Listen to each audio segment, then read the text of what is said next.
Most people don't realize their empathy is being used as a weapon against them, and by the time they figure it out, the damage is already done. You're not watching this by accident. You're watching this because something in a relationship has felt off for a long time, and no one around you could explain why. Well, I can. Here's what no one tells you.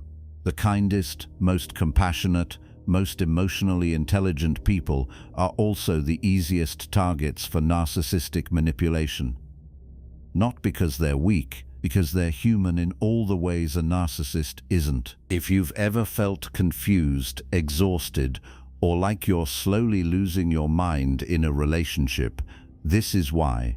If you've ever apologized for things that weren't your fault, if you've ever walked on eggshells wondering what mood they'd be in today, if you've ever caught yourself feeling guilty just for having a need, stay with me. This video is for you. I'm going to show you 7 manipulation tactics that narcissists use specifically to weaponize your empathy against you. And I'm going to do something no one else is doing on YouTube right now. I'm going to show you how each one works from the inside, from the manipulator's perspective, because you can't protect yourself from something you don't fully understand. Let's get into it. Tactic 1: emotional debt creation.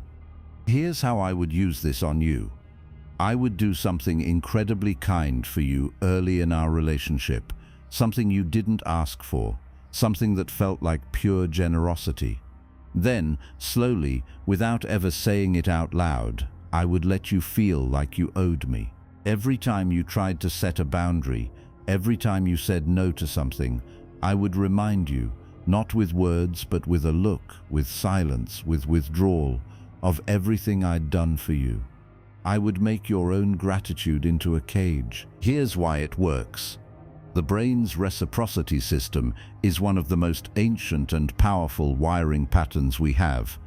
When someone does something for us, we are neurologically driven to return the favor. Narcissists exploit this loop intentionally. Here's how you know it's happening to you. You feel a persistent sense that you owe this person something, even when you can't name what it is. You find yourself saying yes to things you want to say no to because the guilt is unbearable. Their favors always seem to come with invisible strings. You feel indebted, not loved. Here's exactly what to do. Start tracking the transactions. Write them down if you have to. Genuine love doesn't keep score. When someone uses generosity as currency, that's control, not care. You are allowed to receive kindness without surrendering your autonomy in return. And here's the deeper truth. If you grew up in a home where love was conditional, where affection came after good behavior, where you had to earn safety, your nervous system already knows this dance. It feels familiar. That's not your weakness, that's your wound, and it's not your fault. Tactic 2: manufactured helplessness. Here's how I would use this on you. I would gradually, almost imperceptibly, take over the things you used to do for yourself. Decisions about money, decisions about what to eat, what to wear, who to see. I would make you feel like you couldn't do these things without me. And every time you tried to assert yourself, I would show you, subtly, patiently, why your judgment couldn't be trusted. Over months, maybe years, I would make you smaller, until you believed you needed me just to function. Psychologically, this works because repeated undermining of someone's competence activates learned helplessness, the same pattern found in victims of prolonged trauma, where the brain stops attempting to escape because it has learned that escape is impossible. You'll know it's happening when you stop trusting your own decisions, when you feel a low-grade anxiety whenever you have to act independently, when their opinion feels necessary before you can move forward, when the idea of being alone genuinely terrifies you, not because you love them, but because you've forgotten who you were before. What to do? Start reclaiming one small decision every single day. It doesn't have to be big. What to have for lunch, which route to drive, one choice, completely yours, every day. Competence is rebuilt slowly, but it comes back. I promise you it comes back. If you've recognized any of this in someone close to you, comment the word awake below. You don't have to say anything else, just awake. It's enough. Tactic 3. Empathy mirroring. Here's how I would use this on you. In the beginning, I would be the most understanding person you'd ever met. I'd listen to everything, your fears, your past, your wounds, your dreams. I'd reflect them back to you so perfectly that you'd think you'd finally found someone who truly understood you. But I wouldn't be connecting with you.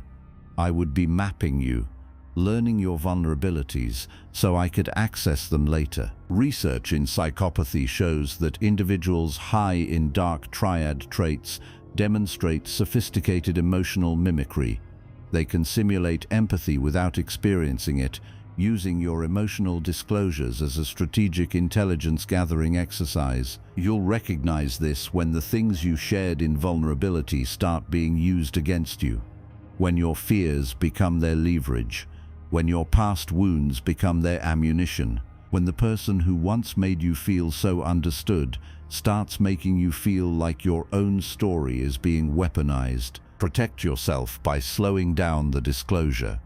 You don't have to share your deepest wounds in the first 3 months of any relationship. Real intimacy builds slowly. If someone is pushing you to open up faster than feels natural, ask yourself why. Genuine connection doesn't require your immediate vulnerability. Manipulation does. Tactic 4. Reality distortion. Gaslighting. Here's how I would use this on you. Every time you brought up something I did that hurt you, I would calmly, convincingly tell you that it didn't happen the way you remembered, or that you were too sensitive, or that you were imagining things. I would do this so consistently, so confidently, that you would begin to doubt your own memory, your own perception, your own sanity. And once I had dismantled your ability to trust yourself, I had all the power. Neurologically, gaslighting works because the human brain prioritizes social consensus over personal experience when there's a conflict. We are wired to adjust our reality based on what people we trust tell us is true.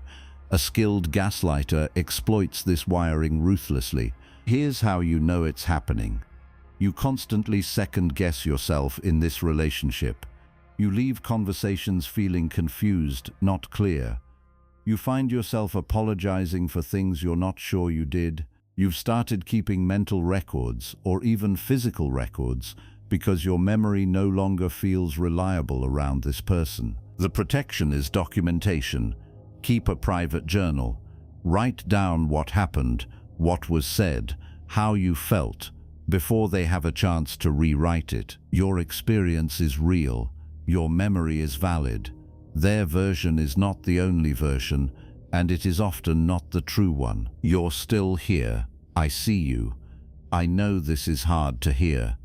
But staying with this information, facing it directly, takes more courage than most people ever find. If this video is resonating with you, please share it with someone you love who might need it. Not as an accusation, just as a gift of clarity. Tactic 5. Sympathy as control. Here's how I would use this on you. Just when you would be about to leave, just when you found the strength to say enough, I would crumble. I would show you my wounds. I would tell you about my terrible childhood, my past trauma, my fragile mental state. And because you are someone who cares deeply, because your empathy is real, unlike mine, you would stay, you would become my caretaker, and I would have you exactly where I wanted you. This tactic is devastatingly effective on highly empathic people because the same neural circuitry that makes someone deeply compassionate also makes them highly susceptible to guilt-based manipulation. They literally feel the pain of others as if it were their own. You know this is happening when you've tried to leave before and somehow ended up taking care of them instead.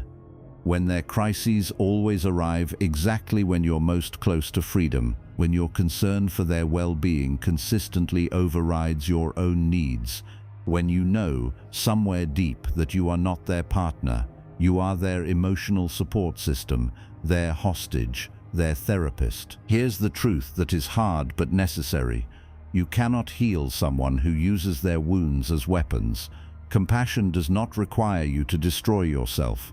You can care about someone's pain and still choose to protect your own life. Tactic 6. Intermittent reinforcement. Here's how I would use this on you. I would be wonderful, then cold. Loving, then distant. Generous, then cruel. And the randomness would be deliberate, because the brain becomes most obsessed with rewards it cannot predict. I would make you addicted to my approval. You would spend enormous energy trying to figure out what you did wrong, how to get back to the good version of me. You would become focused entirely on managing my moods, and you would call it love. The psychology here is identical to the mechanism behind slot machine addiction. Variable reward schedules create stronger behavioral conditioning than consistent rewards because the brain keeps seeking the hit that sometimes comes. This is happening to you if you live in a state of hypervigilance around this person. If you're always scanning their face, their tone, their texts for signs of what mood they're in, if you feel a disproportionate rush of relief or joy when they're kind to you after being distant, if you've ever thought, this is the real them, the good version, I just have to keep that version happy, that thought is the addiction speaking. Recovery from intermittent reinforcement requires the same patience as recovery from any addiction. The withdrawal is real, the craving is biological, but the substance was never love. It was control, dressed up to feel like love. Tactic 7. The climax block, identity erasure. This one is the hardest. This is the one I saved for last, because it's the one that causes the deepest damage and the longest recovery. And it's the reason so many people who leave a narcissistic relationship don't recognize themselves when they get out. Here's how I would use this on you. Slowly, over months or years, I would replace your identity with one I created for you. Your opinions would gradually start to mirror mine. Your friendships would quietly fade, partly because I isolated you, partly because you stopped having the energy to maintain them. Your interests, your style, your sense of humor, slowly reshaped by constant subtle criticism and my very explicit preferences, until the person looking back at you in the mirror was a version of you designed to serve me. This works because identity is more malleable than most people realize. We construct our sense of self through our relationships, our communities, our choices. When a controlling partner systematically removes all of those anchor points, the self begins to dissolve, and a dissolved self is infinitely easier to control. You know this happened to you if you got out of a relationship and found yourself not knowing what you liked anymore. What music was yours? What opinions were actually yours? What you wanted to do with a free Saturday? This disorientation is not weakness. This is the proof of what was done to you. And here is where I need to say something that I need you to actually hear. You were not naive. You were not stupid. You did not ask for this. Empathy is not a character flaw. Your capacity to care, to trust, to love deeply, those are not vulnerabilities to be ashamed of. They are precisely what makes you human. What was done to you was predatory. It was calculated, and it was wrong. Now you know what was being done to you. 7 tactics: emotional debt, manufactured helplessness, empathy mirroring, gaslighting, sympathy as control, intermittent reinforcement, identity erasure, and every single one of them was designed to exploit the most beautiful parts of who you are. You weren't weak, you were targeted. There is a difference, and that difference matters more than I can put into words. This channel exists because too many people are sitting alone in their confusion, wondering why the person they loved is making them feel like they're going crazy. You don't have to figure this out alone. Subscribe, come back, bring someone who needs to hear this. We are building something here, a space where the truth gets told, where the tactics get named, and where people like you start to find their way back to themselves. You weren't crazy, you were targeted, and now you know.